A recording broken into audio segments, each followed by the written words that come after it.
Oke, jadi memang isu ini atau topik ini terkait penyebutan kris yang benar itu gimana sih itu jadi trending topik beberapa bulan ini ya kan ya Trending ya. di Twitter ataupun media sosial lainnya. Ada yang ini kiris kah atau kris. Chris Nah, ya. sebenarnya kalau penyebutan yang resmi dari Bank Indonesia yaitu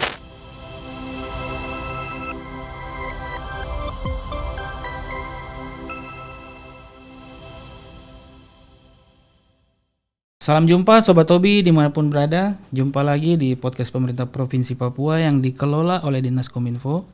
Dengan saya Chris, melalui podcast Tobi Torang Bisa Bicara, kita akan memberikan informasi dari segala bidang. Papua kreatif, Papua informatif. Untuk hari ini kita sudah hadir narasumber Viko Ilham Saputra halo ya. dari BI, Bank Ya, Indonesia, benar, Bank Indonesia. Bank Indonesia Papua. Apa kabar Viko? Alhamdulillah happy dan baik dan Sehat ya? kabarnya sehat. Sehat. Topik hari ini adalah kris. Oke, kita bisa mulai. Oke. Apa itu kris? Tapi sebelum apa itu kris, kadang-kadang orang sebutnya kiris. Yang benar sebenarnya apa ini? Oke, jadi memang isu ini atau topik ini terkait penyebutan kris yang benar itu gimana sih itu jadi trending topik beberapa bulan ini ya kan Trending ya ya. di Twitter ataupun media sosial lainnya. Ada yang ini kiris kah atau kris. Kris, Nah, ya. sebenarnya kalau penyebutan yang resmi dari Bank Indonesia yaitu kris. Berarti tadi saya benar ya? Benar, Oh, jadi benar, yang oke. benar kris. Kris, oke. Iya. Sesuai ya? Sesuai kris. Iya, oke. Apa itu kris? Jadi kris itu adalah kanal yang dikembangkan Bank Indonesia dan juga ASPI atau Asosiasi Sistem Pembayaran Indonesia untuk mengintegrasikan atau menggabungkan QR dari seluruh bank. Jadi dulu awal mulanya adanya kris itu masing-masing bank punya QR masing-masing. Jadi contoh nih, Bank A punya kris A, Bank B punya kris B, Bank C punya QR dari QRC dan lain sebagainya. Jadinya kalau kayak itu kan susah. Kalau saya nasabah Bank A hanya bisa melakukan transaksi di QR dari Bank A. Yang sama, Bang, yang sama. Iya, bank yang sama. Pun termasuk pedagang juga susah, masa harus menyediakan semua QR. Nah, awalnya kayak gitu awal mulanya. Nah, dengan adanya itu Bank Indonesia melihat ini nggak efisien nih. Nah, akhirnya diintegrasikan, disatukan melalui kris ini. Jadi pembayaran menggunakan QR yang bisa digunakan oleh seluruh bank ataupun dompet digital seperti itu. Jadi kalau kita mau bayar, contohnya saya punya kris Bank Papua. Iya. Terus si penjual punya kris Bank Mandiri. Itu bisa kan langsung. Iya. Tidak harus sama-sama Sama, Mandiri iya. atau sama-sama Bank Papua. Benar, jadi esensi utamanya itu. Jadi satu QR atau satu kris bisa digunakan oleh seluruh banknya, termasuk yang tadi Bapak bilang. Jadi QR Bank Papua juga bisa digunakan oleh bank lain termasuk Mandiri tadi. Iya, Seperti itu. Oke. Bagaimana cara mendaftar kris? Nah, ini kalau mendaftar kris mungkin kita perlu lihat dari dua sisi. Yang pertama dari sisi kita pengguna. Kalau kita pengguna, kita tinggal download aplikasi mobile banking kita sesuai bank yang kita pakai. Iya. Kalau kita pakai Livin, Mandiri, Livin dan iya. lain sebagainya. Atau mungkin yang lain juga kita bisa pakai dompet digital. Kalau Mas Kris pernah tahu, kayak contohnya Dana, OVO, Link Aja dan lain sebagainya. Iya. Jadi kita download, kemudian install, kemudian kita registrasi. Nanti di aplikasi itu ada semacam fitur QR gitu. QR ya. Nanti dicek aja di aplikasinya. Jadi diklik itu nanti langsung diarahkan ke krisnya dari pedagang. Barcode-nya itu ya. Barcode-nya. Kalau dari sisi kita sebagai pengguna. Pengguna. Nah, kalau kita sebagai dari sisi pedagang, bagaimana mendaftar kris, itu kita langsung hubungi perbankan yang rekening yang kita pakai. Contoh kalau saya pedagang, rekening saya di Bank B, ya udah kita hubungi petugas dari Bank B, bilang aja mau dibuatin kris. Nah, syaratnya sebenarnya gampang, cuma ada KTP, buku rekening, kemudian data terkait jualannya ini apa sih, lokasinya di mana, dan lain sebagainya. Nah, itu biasanya sih dalam waktu kurang dari seminggu bisa langsung diterbitkan krisnya. Sudah jadi. Nah, kris itu juga ada banyak macam, Mas. Kalau jenisnya ada yang kris statis, kris statis itu biasanya yang di akrilik kalau kita pernah ngafe Oh, atau ditaruh aja. ya ditaruh aja. Nanti jumlahnya kita yang isi. Benar sekali. Itu agak rumit sih kalau yang itu. Iya, jadi kalau yang kris yang akrilik ini sebenarnya ditujukan untuk UMKM karena kan kalau yang dinamis kita perlu EDC. Nah, kalau kita ngajuin EDC perlu mesin. iya. Oh, bedanya itu ya. Iya, kalau kita EDC itu kan ada syarat tertentu dari banknya, minimal transaksi dalam Sehari. sebulan itu minimal berapa. Baru bisa dikasih. Baru bisa dapat EDC. Oh. Makanya ada kris statis tadi. Karena itu ya. Selama ini saya juga pikir ini kenapa bedanya apa. Ternyata kalau kayak di Saga begitu kan ada mesin. Nah, jadi langsung jumlahnya ada. Iya, karena nominal transaksi Saga mungkin pasti kan besar. Sehari aja banyak tuh. Iya, sehingga dia bisa eligible dapat EDC. Itu jadi yang statis, yang akrilik, yang biasanya untuk UMKM kita scan, kita masih harus masukkan nominal. Iya. Nah, kalau yang dinamis, contohnya yang tadi EDC atau distruk, nah ini biasanya di toko-toko yang cukup besar. Kalau di sini mungkin ada Saga, Hypermart dan sebagainya ya. Jadi kita scan, kita nggak perlu masukkan nominalnya, Mas. Karena udah langsung udah di input oleh kasirnya seperti itu. Iya, jadi kalau itu pembayaran tadi statis dan dinamis. Nah, kalau yang pakai mesin langsung kan? Begitu masuk langsung keluar struknya. Iya, langsung muncul nominalnya. Tapi kalau yang akrilik, terus bagaimana caranya pedagangnya tahu bahwa uangnya sudah masuk? Oh iya, jadi sama sebenarnya baik itu statis atau dinamis. Ketika konsumen setelah scan, masukkan nominal dan melakukan pembayaran, itu langsung ada email notifikasi. Oh, jadi bisa notifnya masuk ya? Notifnya masuk. Baik itu dari kita sebagai pengguna ataupun pedagang, sama-sama ada notifnya. Kita juga harus lihat itu namanya benar atau tidak. Ya benar, ini yang kemarin jadi isu, ada yang penipuan. Iya, penipuan di masjid mengganti Istiqlal ya. Iya, Masjid Istiqlal di Jakarta. Seperti itu. Jadi scan masuknya ke tempat lain. Masuknya ke rekening dia sendiri ya. Enak banget ya. Apa saja fitur-fitur di Kris? Nah, fitur-fiturnya ini cukup banyak sebenarnya. Jadi seperti tadi ada yang statis ataupun dinamis. Yang statis tadi melalui akrilik, yang dinamis melalui EDC. Kemudian juga Bank Indonesia saat ini mengembangkan Kris TTM atau tanpa tatap muka. Nah, itu maksudnya gimana? Itu gimana ya? Jadi krisnya itu, kris statis, nanti kita foto, nanti kita bisa transaksi dimanapun. Jadi nanti kalau kita mau transaksi, contoh beli barang A gitu, bisa dari rumah. Jadi kita buka mobile banking kita, nanti buka kris, nanti klik upload krisnya itu. Oh, barcode itu. Iya, upload. Oh, jadi kita simpan dulu ya? Simpan aja di galeri kita. Oh, gitu. Jadi kita bertransaksi nggak harus scan. Nggak harus scan langsung ke tempatnya. Iya, jadi bisa di-scan dari dalam galeri. Dari rumah atau dari manapun bisa lah, karena kan udah tersimpan di HP kita. Otomatis langsung ke rekening itu ya? Iya, benar. Luar biasa. Itu saja, itu atau ada lagi? Kalau yang terbaru juga ini, kemarin kan ada flagship event dari Bank Indonesia, yaitu FECD atau Festival Ekonomi Keuangan Digital 2023 di Jakarta kemarin. Nah, di FECD itu juga melaunching kris cross border, yaitu dalam hal ini Malaysia. Jadi dengan adanya kris cross border ini, jadi nanti kita kalau mau liburan ke Malaysia bisa pakai kris untuk belanjanya. Kris bisa pakai di luar negeri? Iya, tentunya. Tapi di Malaysia, masih tertentu ya? Di Malaysia, dan sebelumnya udah ada di Thailand. Dan nantinya tentu kita akan kembangkan di beberapa negara di Asia Tenggara dan juga negara-negara lainnya. Nah, ini yang sudah jalan ada Cina, kemudian kita Arab Saudi, dan lain sebagainya. Jadi nantinya kita kemana-mana udah nggak perlu tuker uang lagi. Kita tinggal siapkan aplikasi mobile banking kita, tentunya juga ada saldonya. Saldo yang penting. Saldo yang penting. Berarti tidak harus ke money changer ya? Tidak harus ke money changer, jadi kita tinggal scan mana aja nih yang bisa pakai kris seperti itu. Bank-bank tertentu. Bank-bank tertentu yang sudah kerjasama dengan kris cross border ini. Cross border ya? Iya. Lintas batas. Terus yang baru juga ini yang akan dikembangkan yaitu kris tarik tunai setor atau kris TTS. Nah, maksudnya gimana? Jadi kita bisa scan kris untuk narik uang ke pedagang. Cardless gitu? Bukan, jadi kalau kita nggak bawa uang tunai nih, terus kita mau cari ATM susah, nah kita bisa scan krisnya pedagang untuk dapat uang. Oh, kalau di ATM tuh cardless itu ya. Iya. Kita datang pencet-pencet aja terus Iya, uangnya keluar. itu ke ATM, tapi kalau ATM jauh kita tinggal scan krisnya pedagang aja. Tapi pedagangnya harus punya duit lebih dong. Iya, harus punya duit lebih. Tuh, kemudian setor juga bisa melalui kris nantinya. Seperti itu. Ya. Berapa maksimal nominal per transaksi dengan menggunakan kris? Nah, ini menggunakan kris itu awalnya dulu 5 juta per transaksi.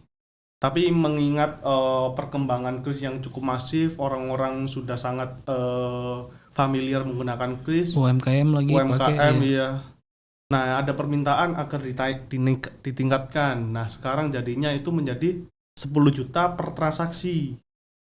10 juta per transaksi ini untuk mengakomodir adanya transaksi digital ini. Soalnya kan kalau 5 juta takutnya terlalu kecil. Terlalu sedikit kan. Nah, ini akhirnya kita tingkatkan menjadi 10 juta per transaksi. Nah, ya, terus? Tapi nantinya kalau ada pedagang nih yang punya barang dagangan yang di atas 10 juta, 20. contohnya 20, ya tinggal 2 kali transaksi aja. Oh, berarti bisa. Tapi maksimalnya berapa? Nggak ada kalau maksimal. Jadi tinggal aja scan. Kalau 100 berarti 10 kali? 10 kali transaksi, seperti itu. Kalau minimalnya? Minimalnya lah ini. Jadi kris itu kalau kanal ini bisa digunakan untuk minimal Rp1. Rp1 sebenarnya. Tapi memang masih ada beberapa bank yang menerapkan ketentuan internal, ada yang 1.000, ada yang Rp100. Tapi sebenarnya kris ini bisa Rp1. Nah, ini bagusnya buat pedagang. Kalau dulu kita kan kalau mau transaksi pakai uang tunai, kalau uangnya keriting kan bingung nih kasih kembalian. Kasih gula-gula. Kasih gula-gula kan tuh nggak boleh kan, kasih gula-gula untuk kembalian. Sekian banyak uang itu kemana? Makanya. Nah, akhirnya dengan adanya kris ya udah. Nanti konsumen tinggal scan sesuai nominalnya, seperti itu. Biasanya kalau ganjil-ganjil di belakang itu. Iya, contoh 10.555 ya bisa tinggal masukkan. Kalau kita tunai kan bingung ini gimana kembaliannya, seperti itu kan. Iya. Bagaimana penggunaan kris di Papua? Nah, kalau di Papua sampai dengan Maret ini jumlah merchant krisnya udah cukup banyak, yaitu 135.000 merchant atau pedagang yang menggunakan kris sejumlah 135.000. UMKM termasuk ya situ? UMKM termasuk. Kemudian kalau kita lihat dari sisi pengguna hingga Maret itu sudah ada 118.000 orang ber-KTP Papua yang menggunakan kris. Seperti itu. Nah, kalau kita lihat pada Maret 2023 kemarin, kalau kita lihat dari sisi nominal transaksinya, pada bulan Maret yaitu sekitar 32 miliar transaksi menggunakan kris. Banyak juga ya? Pada bulan Maret aja itu. Kemudian kalau kita lihat dari sisi volumenya, ada 137.000 kali transaksi menggunakan kris pada bulan Maret aja. Itu transaksinya apa? Ditahu ya di BI? Tahu, ada datanya. Itu mau UMKM nggak atau masjid dan lain sebagainya. Nah, ini bagusnya kris itu bukan cuma untuk pedagang aja, Mas. Jadi juga bisa dipakai untuk contoh kalau kita donasi ke masjid atau gereja perpuluhan. Jadi kita tinggal scan aja. Kemudian kita juga kalau mau bayar pajak atau retribusi bagi pemerintah daerah yang mau menyiapkan, nanti bisa menggunakan kris ini. Kemudian kalau kita mau ke rumah sakit dan lain sebagainya lah. Jadi semua hal yang terkoneksi dengan rekening itu bisa menggunakan kris. Bukan tentang uang ya? Iya, tentang uang bisa menggunakan kris seperti itu. Jadi kalau tukang parkir gitu? Oh iya.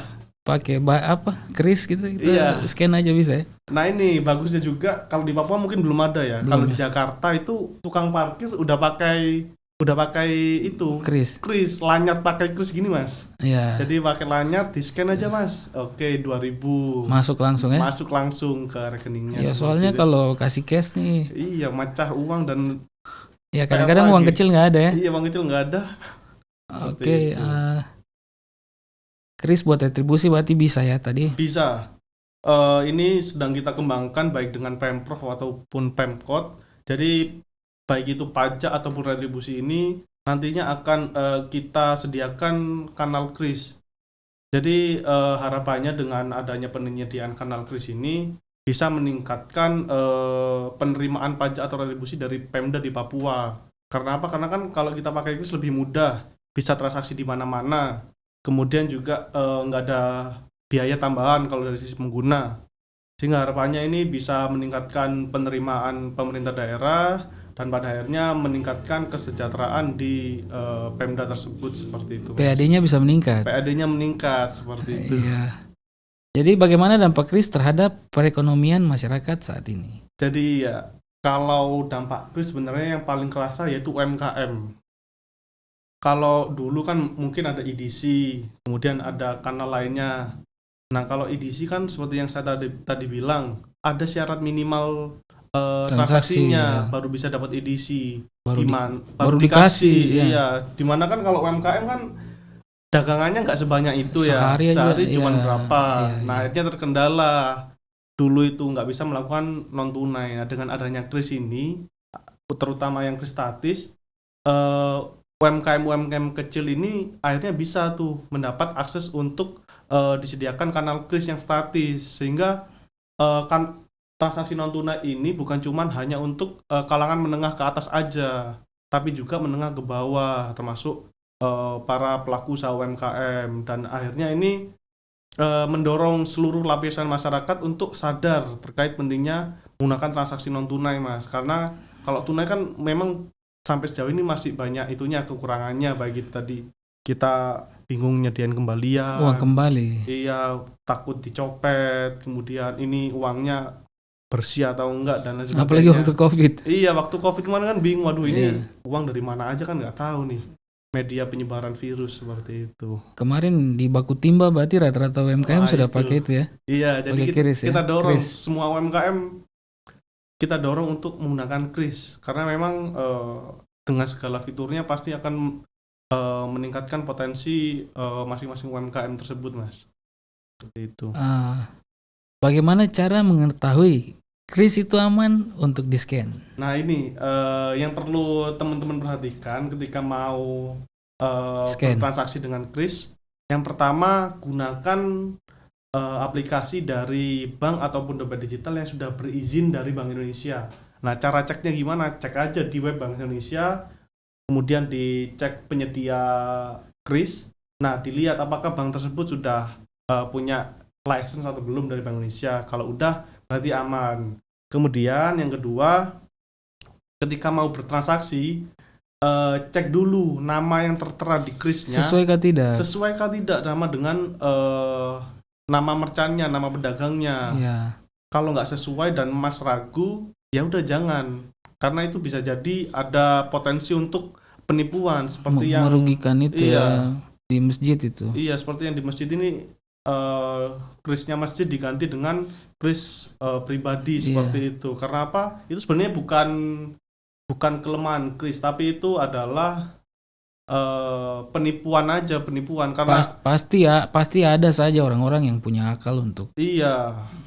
Kalau kris secara teknologinya sudah cukup aman, karena itu kita terus kembangkan teknologi keamanannya, tapi juga kita sebagai konsumen wajib berhati-hati, Mas. Ya. Seperti salah satunya itu mengecek apakah ini benar krisnya sesuai apa enggak.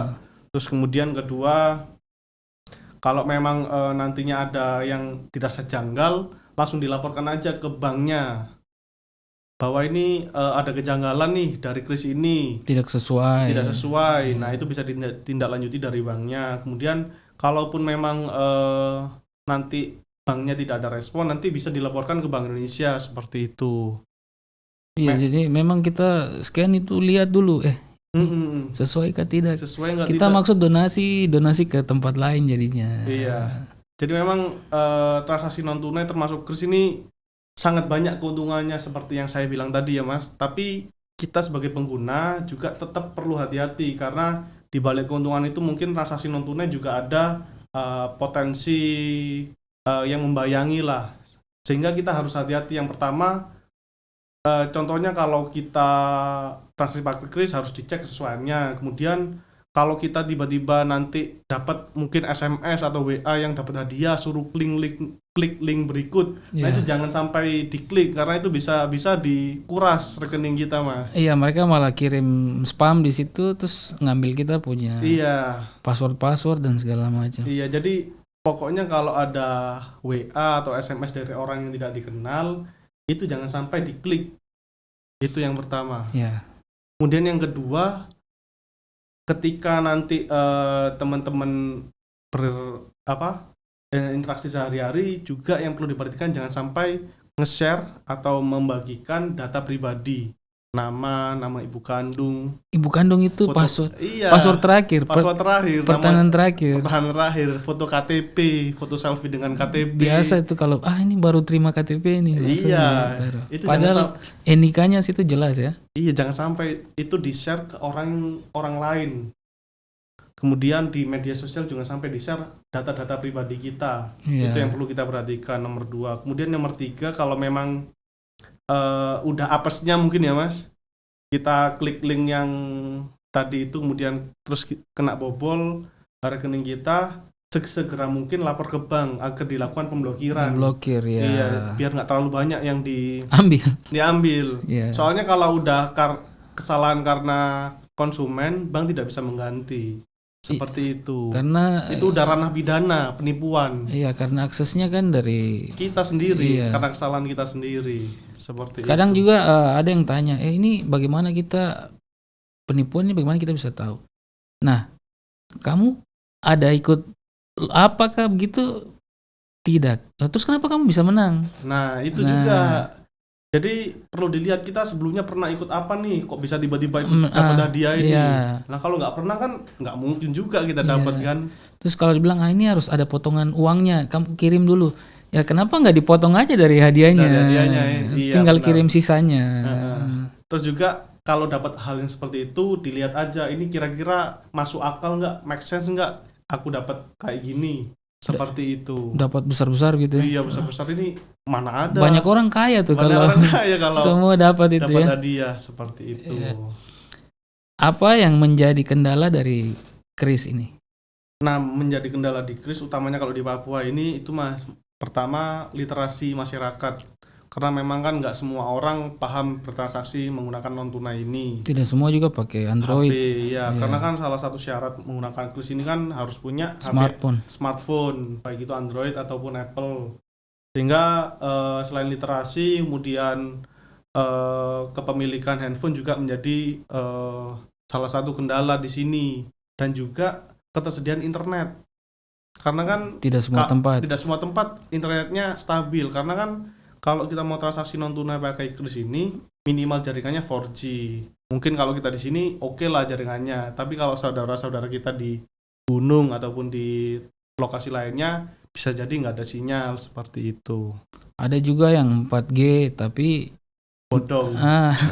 koneksinya saya tulisannya tapi Iya. tidak secepat itu. Tidak seperti itu. Jadi itu saja ya kendala-kendalanya. Iya, benar, Mas. Jadi memang kita harus punya smartphone dan internet dan juga saldo. M-banking itu ya. M-banking. Tapi M-bankingnya harus ada saldo juga, Mas. Harus ada isi ya. Iya, Pak. Ntar kita pakai apa dong? Kalau Terus juga itu bagusnya kris ini juga bukan cuman bisa pakai uang yang di rekening tabungan ataupun uang elektronik, tapi nanti ada beberapa bank juga bisa pakai sumbernya uang kredit card. Oh, dipakai kredit ya. Kredit card, tapi juga harus hati-hati. Kita harus bertanggung jawab terhadap pakai enak-enak. Makanya bayarnya sulit itu kan menyusahkan kita sendiri nantinya, seperti itu, Mas. Iya. Kita sampai di sini. Kira-kira Viko mau sampaikan apa buat masyarakat? Oke, yang pertama mungkin seperti yang saya bilang tadi bahwa sangat banyak keunggulan dari kris ini, dan yang mungkin yang sering kita gaungkan yaitu tagline kris Cemumuah, Mas. Apa itu Cemumuah? Cepat, mudah, murah, aman, dan handal. Jadi itu adalah keunggulan dari kris yang mungkin kita harus pahami. Kemudian yang kedua, di balik seluruh keunggulan tadi, mungkin juga kita harus hati-hati yang seperti saya bilang tadi terhadap perkembangan transaksi non tunai ini. Yang seperti saya bilang tadi, yang pertama, jangan share data pribadi, jangan asal klik link yang nggak bertanggung jawab seperti itu. Karena kalau kita asal klik link bisa jadi hilang dan kita akhirnya trauma menggunakan transaksi non tunai seperti itu, Mas. Padahal yang salah kita. Padahal yang salah kita. Oke, Mungkin cukup sekian. Iya. Iya. Terima kasih Viko sudah datang mau cerita-cerita tentang kris. Mudah-mudahan nanti masyarakat bisa paham bagaimana cara penggunaan kris nih. Iya. Padahal kan kris ini bisa bikin lebih mudah. Lebih mudah. Ya. Jadi langsung bisa masuk ke rekening. Ya, jadi tidak harus cek-cek lagi nih ada uang kembalian. Ya. Iya. Oke, demikian dialog podcast hari ini. Kita jumpa lagi di edisi menarik Papua Kreatif, Papua Informatif.